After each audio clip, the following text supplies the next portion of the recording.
Without further ado, let me bring up the expert of the hour. Farnia, how are you? Hi, how are you, Erica? I am well and I'm ready to learn and to continue to grow and then leave here. I'm shiny. I feel myself shiny, but I I am want to too. flow. I am too. Flow all the information. So if you are an ally and you don't know what it means to look like me and to be shiny, I hope we can touch on that. And I turn it on over to you. Thank you so much, Erica. Good afternoon and welcome, everybody. I am so pleased to be here with you. Thank you to the African American Women's Network and to Erica Davis for the invitation and for this opportunity. So Erica did an amazing job of introducing me. I almost wanted to say, "Is that me?" So my name is Farnia Fresnel, and that's Farnia like California with an A, or Chronicles of Narnia with an F. And I'm the president and managing director of the Lensurf Group. And one thing I think she might have mentioned, but what I like to talk to people about is expanding the lens on what is possible. So today we're talking about building bridges, leaping beyond limits. I find it telling that this event, I believe it's only the second iteration of this event. It's happening on a day that is so rare that it only happens every 4 years. Conversations like this between people who are different in super and not so superficial ways, people who are different, conversations, open conversations, are also rare, and they're also incredibly important. So thank you to the African American Women's Network for having the courage to expand the possibilities for this conference through this topic. So today I'm going to tell you a story, and I intentionally chose to make this my story, and then to use our time together to support you in dissecting it in a meaningful, or maybe not so meaningful for you, a meaningful way. So I want to start here because I know that if I started with your story or even someone else's, it might be too uncomfortable. It might be a little bit too uncomfortable. And I know when we're talking about building bridges across divides that may feel like chasms, no one wants to go first. So I want to honor the psychological safety and trust that's first required in order to start these conversations in a space of uncertainty. So I'll offer you my vulnerability first. So as you can tell, I'm a Black woman. And Erica mentioned I'm first generation American. My family emigrated from Haiti many years ago, and that alone is not so special. So many people are, I mean, that is what the United States is a lot of people that have come from somewhere else. However, back in the 1980s, the early 1980s, FDA actually put a ban on blood donations from Haitians. And that alone may also not be so noteworthy.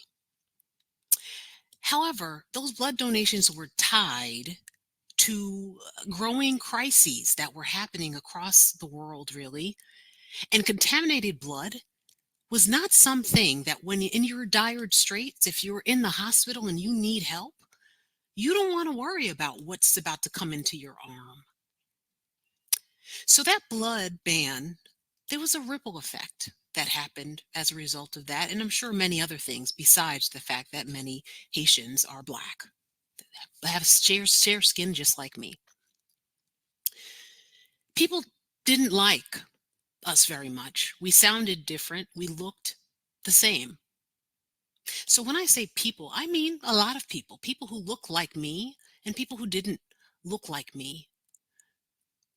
My shame resulted from that. Like, is it okay to be who I am? Because no one likes me here. They fear what I represent. They fear what my family represents. Children taunted. So in school, and I don't even know why this was something that happened in school, But in school every year, I can remember teachers asking children in the classroom, it happened every single year. She would call out, or the teacher would call out a country and say, who may have come from this country? And they would say Haiti. And I was ashamed of raising my hand. I was ashamed of acknowledging that my family was different, that I, too, was different.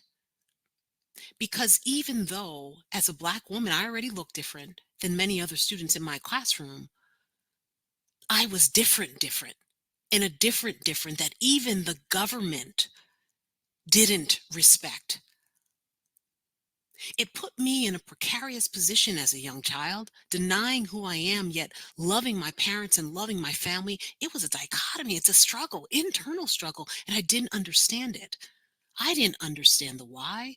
So flash forward to 1990, when there were over 150,000 Haitians who gathered and crossed from Brooklyn across to Wall Street in New York City to protest the discrimination against our blood and our donation. I was ashamed. I was like, what if they catch me with all the cameras that are going to be there? In my ignorance as a child, I can remember my cousins. We were like, oh my goodness, this is going to out us as individuals. We're different and we're going to be outed publicly. And at the same time, my parents knew if this doesn't happen, you can never be part of. You're a citizen of the United States. You are the same, yet you will never be part of if you don't stand for what you are. So I can remember the trepidation in my stomach. I can also remember the pride I saw on my parents' faces as we all crossed the Brooklyn Bridge and we all gathered on Wall Street that day. I can remember that so vividly. My thoughts were in one place and they were completely different than those thoughts of my parents and my elders and my extended family and our extended friends, some of which who were not Haitian, yet joined us on that day in support of what we stood for. They were allies. And even in my shame as a child, shame of being what I was, they stood because they knew that was okay. So today I wanted to talk to you about allyship because so many of us are in a situation where we may hear taunts, we may see discrimination when promotions are coming up. We may see discrimination when job assignments are being doled out. We may see discrimination in the supermarket. We may see discrimination when we're buying our morning coffee and the person behind the register completely disregards the person who was standing there the whole time. So many of us are in circumstances, closed circumstances, independent of the color of our skin. And we see things happen. And when we see things happen, we are at choice to decide what happens next. Today, I want to talk to you about that choice. Because for many of us, we don't feel like there is one. It's like it just happened. I mean, it's bigger than me. It's bigger than me. I didn't do this. I just see it sometimes. But between stimulus and response, there's a space. And all of us are allowed to exist in that space. When something happens and you're present to what's happening, before something else can happen, you can acknowledge that something happened. So in our discussion today, I just want to talk about reclaiming some of that power and finding allyship. So I'll go back to my story and say, I wouldn't want to be in a hospital. needing a blood donation and have to worry about the quality of the blood I might receive.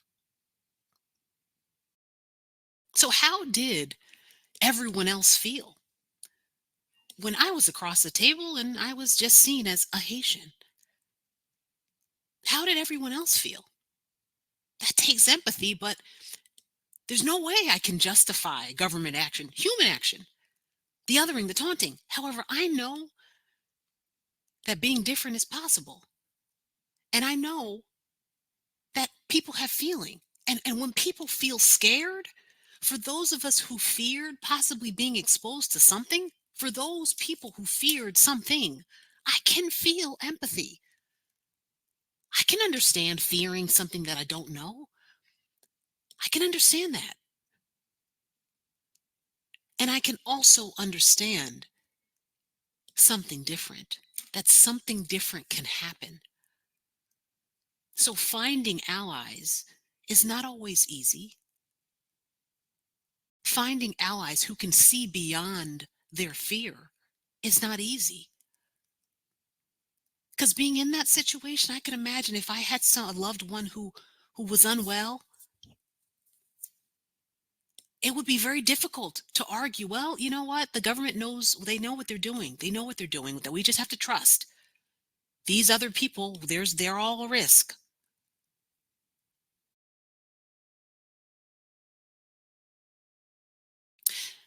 And then I'm just gonna flip the mirror. I'm looking at the allies and the empathy there, and I'll flip the mirror. What did I do? It's not always okay, but we can all play a part in our outcomes. I was ashamed.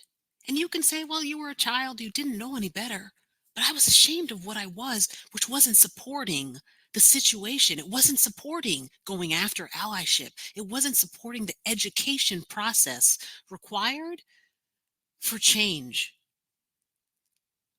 Because when we're in circumstances, when we're faced with different, when we're faced with something new, when we're faced with uncertainty, for most of us, the default is not to run into the fire. For most of us, the default is maybe I'm going to hang back for a second and just see what's going on. Let me just hang back and understand. Let me just default to those who know more than I do. Most of us can you just, you don't have to raise your hand or speak into the space now. But can you just acknowledge, have you ever been in a circumstance when something felt different and you weren't the first to go explore the difference?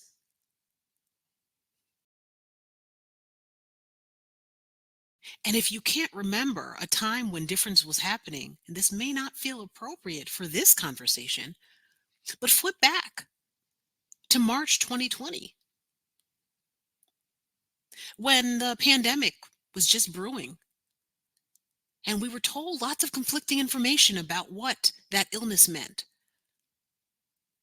How many of you were opening your doors to people who had a cough or a cold? You didn't know what that cold meant. If someone had a runny nose, heaven forbid that you had a runny nose in the same meeting. Before that lockdown happened, any coughs, colds, or sneezes were immediately responsive, like alarm. I can't believe I was in the same room that she was coughing.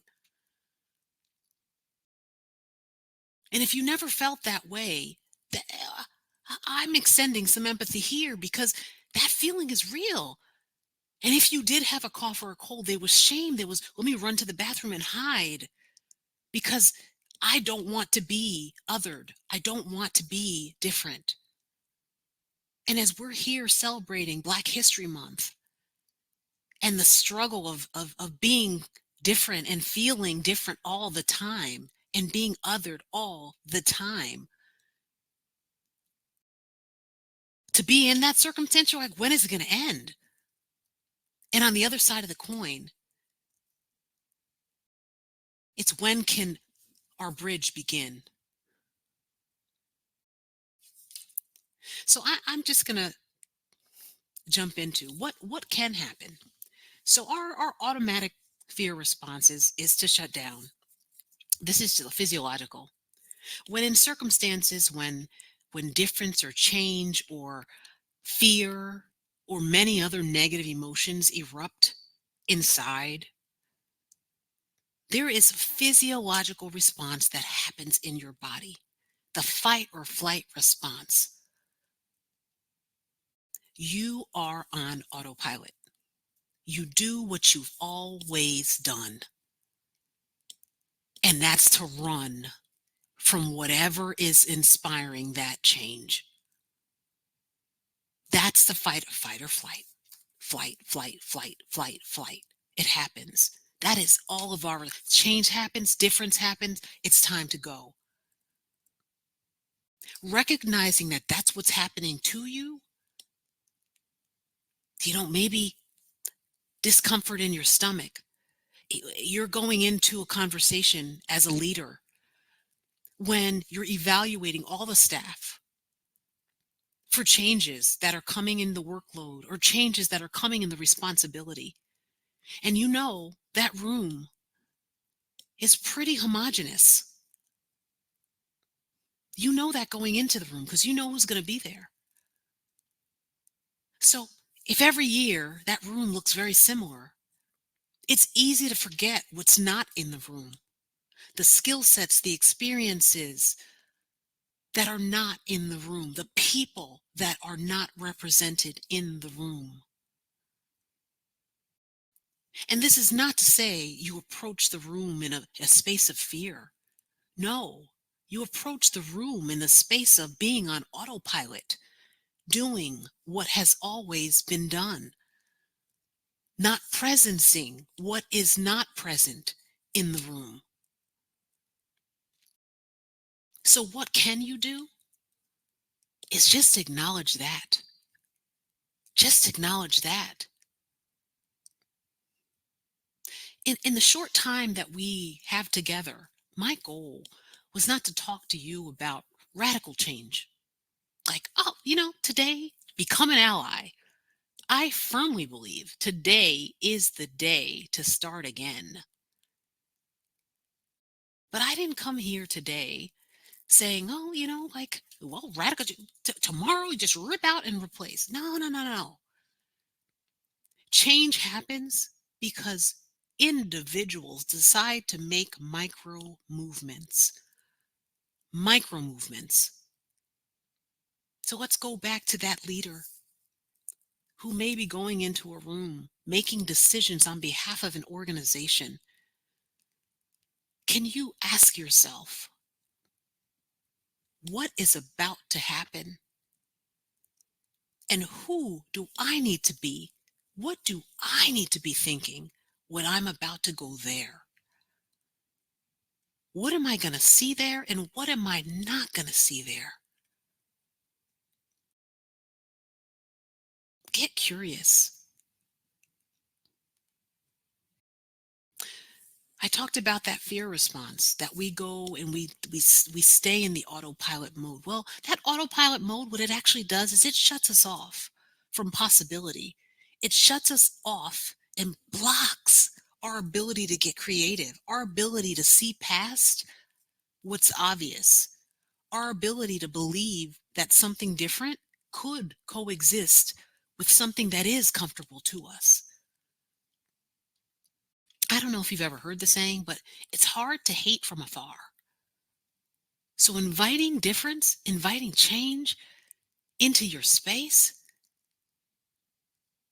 starts to build that muscle memory, that mental muscle memory. That mental muscle memory that over time can begin to yield micro movements in material ways. So I don't know why, for those of you watching this particular segment, I'm really curious. I'm curious to know why you may have joined the call. And I see that there was actually someone that wanted to know in a previous session asked about How do we make sure that we don't pass biases along to our children?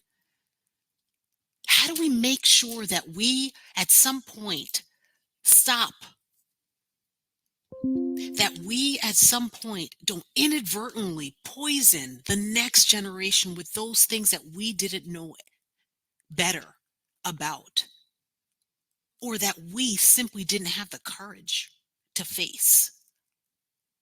And one of the things I would say there is this is not about radical change. This is about acknowledgement. If you know better, if you can presence those biases, if you're here because you're curious, it means that something has been ignited in you.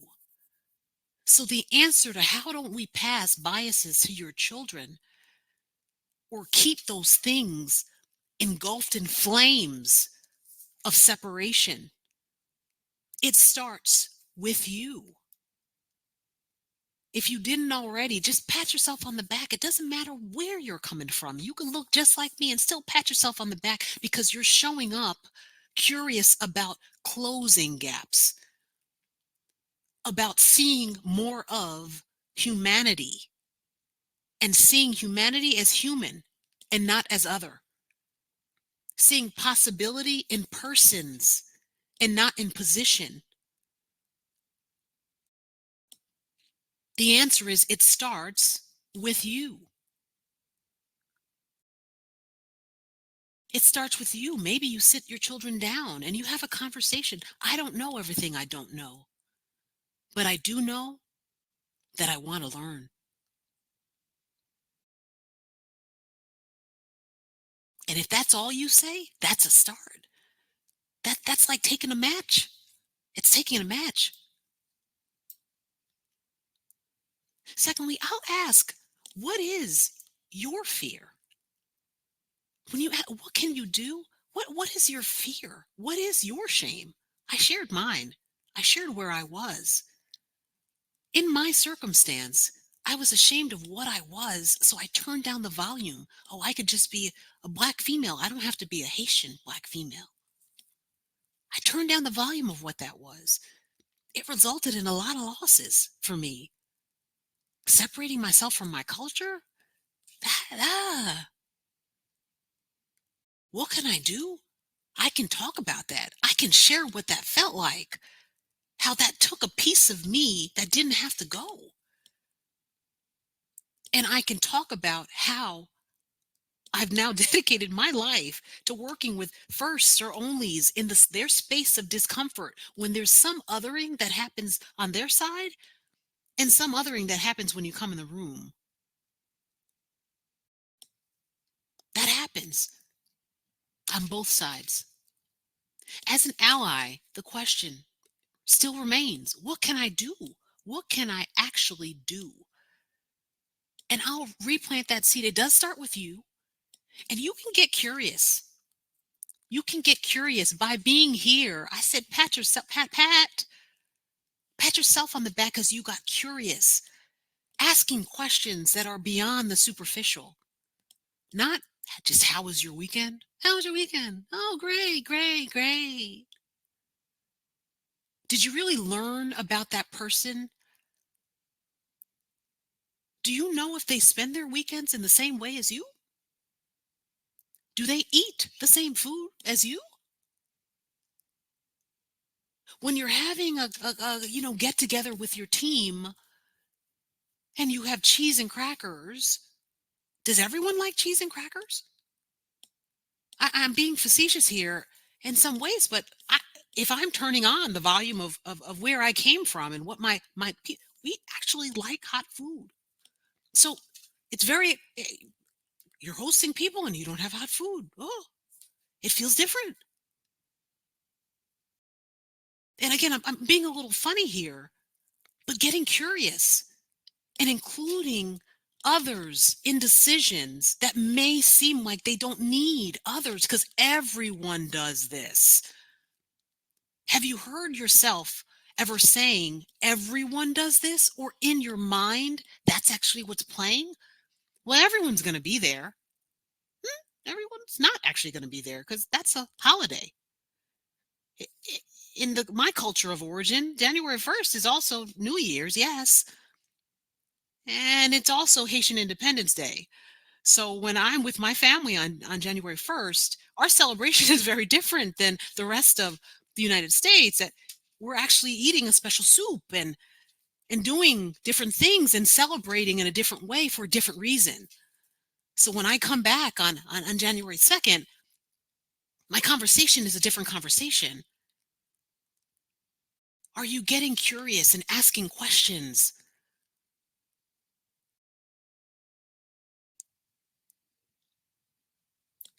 It opens doors to deeper cultural context. So you don't have to live in the fear of what if I say it wrong? Because that's a valid fear. What if I say it wrong? What if I offend?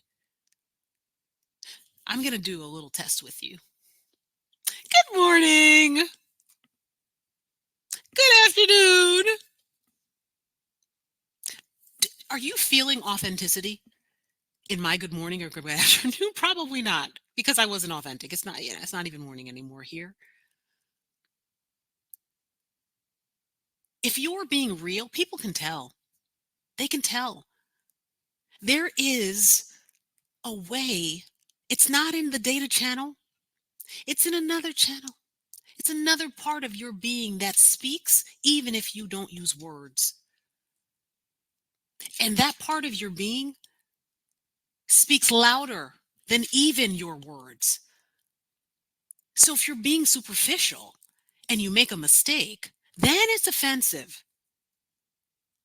What do you do with your hair? That doesn't sound like you really care about my hair.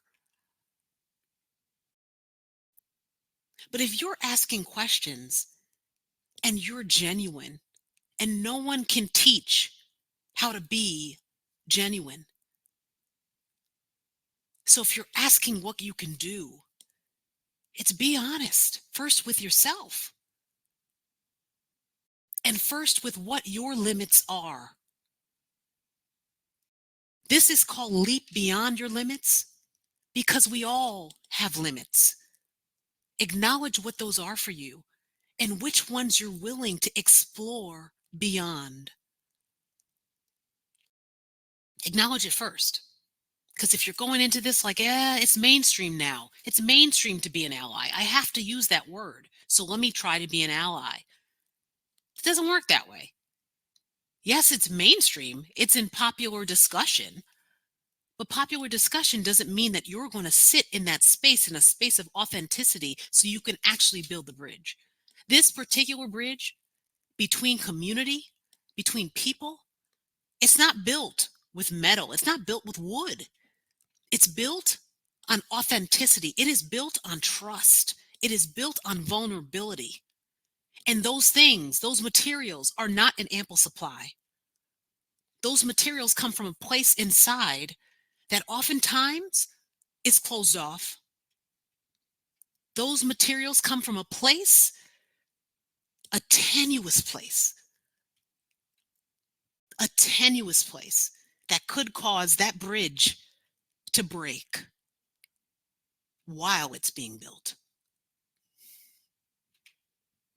So if you're here and you're genuine and you want to build bridges, show up. But don't just show up physically. Show up from here. Show up from where you care. Not because it's popular speak. What else can you do? You can educate, and you don't have to know the answers, but you can invest in places that are helping to find those answers. What that looks like as an organization might mean sessions like this. It might mean emotional intelligence training for your team who also doesn't know. It might mean talking with your family in a way that sounds different. Like, hey guys, for this year, for Black History Month or Women's History Month or whatever month, maybe we do a research project as a family so we learn something new that we didn't know before. It's a commitment to micro movement.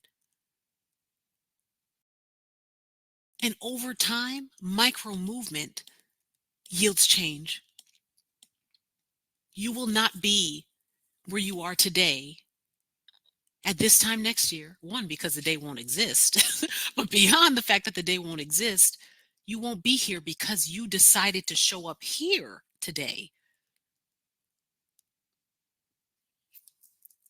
I can't say that this process is comfortable. Acknowledging that I was ashamed of who I was, who I am, is not comfortable.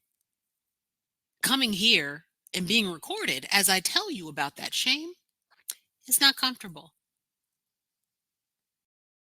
Deciding to be an ally and see different as not terrible, to see different as potentially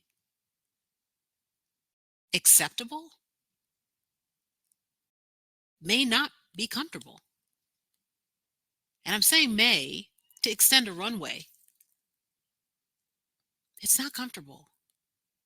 Nothing about this work is comfortable. But you're here.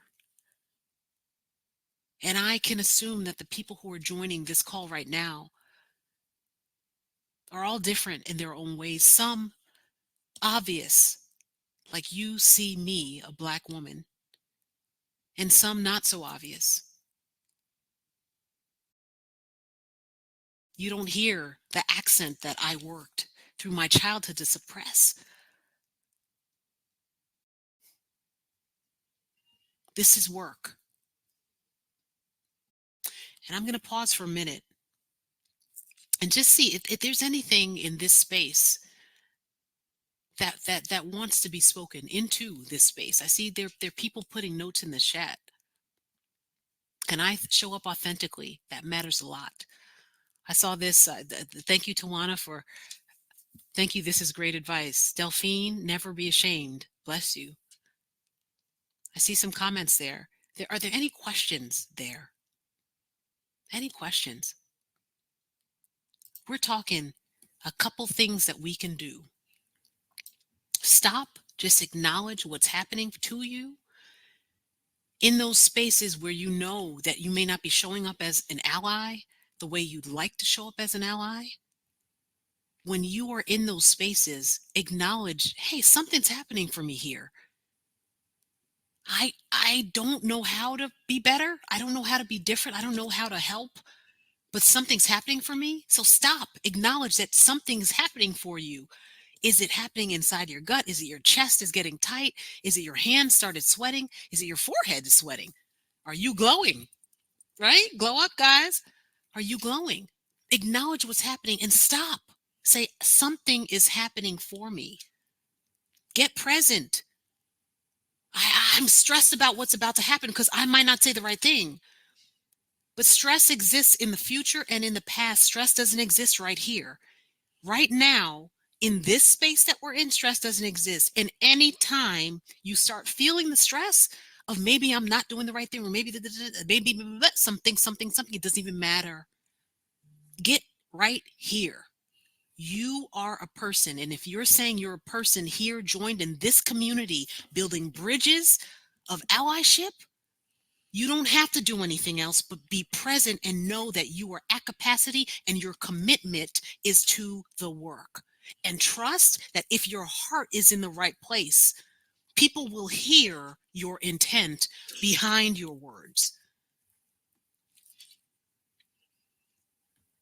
And when you're here, and when you get here and let that stress fade away, there are exercises I'd love to show you, love to talk you through. I'm happy to share that information on how to get present. If you feel your chest beating like, oh no, I'm again in another situation where I just don't know, I'm happy to help you get to a space where you can come back, access your intention, access your hope, access your belief that change can happen. access possibility, and then access options to make better decisions. And I'll pause here. I don't know about everybody else, but I feel like we need to pass a plate. And that's a cultural reference. And if you know, you know. But this has been tremendous, and it's touched on some things that have come up, I know, throughout the day. So I want to thank you. I think that this is pushing people into their vulnerability. And as we talk about self-awareness and what we expect for others, it's also putting a mirror on. I thank you for sharing that story. And actually, as you were sharing it, I'm thinking about the comparison with hearing about Henrietta Lacks before and blood, and then the ban on our people's blood, and the two polarities of how we have been good enough that we need to save the world, but not good enough to save the world. And that's what came to me as you were sharing that story. And personally, I'm looking to see what's up here. I see some amens and some claps and some yes. Happy to be here. One of the things that came up for me, which is not what this was when we decided to have this session, it wasn't about this Black woman dealing with Black women, but it comes, there are all different types of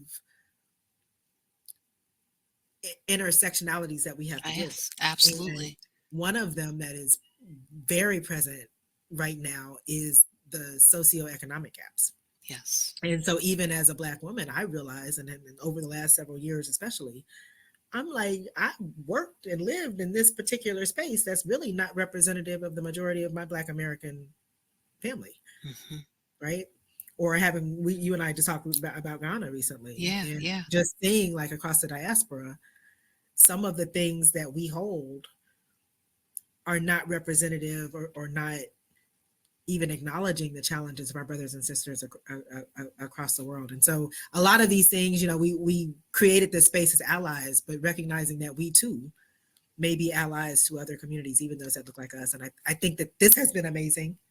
Thank Farnia you. Fresnel. And let me get your name right, because I believe that people say your name right. And I was going earlier, and it's Fresnel. S is silent. That's out there. Thank you. And I also want to make certain that people know how to contact you, because this has been amazing. But this leads into the type of thing that's like, oh, wait a minute, oh, light bulb, oh, I need to do something around this, or somebody needs to hear this, that I have in mind that they need to hear this. And so this is how you can contact Farnia Fresnel. And we thank you for being here with us today. We are going to wrap up, ladies. We're going to go to the last closeout session in a moment, but I want you to have a moment as we do that, and as we thank you guys for this, and thank you guys for joining. Yes, and thank you for your comments and engagement, and keep it coming. I want you to use that to reflect on what you are going to take away from this session, from this day. And as specifically, we are looking forward to our last segment. That's the connecting. That's the connection with the others that are in this space today. What are you going to ask them? What are you going to ask them about what they have unearthed? What are you going to ask them about how they can be an ally to others, and what you need to demand as you're moving forward? So with that, I am Erica Roberts. That was Farnia Fresnel. And this has been Leap Beyond Limits. We will close out with you in a moment. I look forward to seeing you on the stage.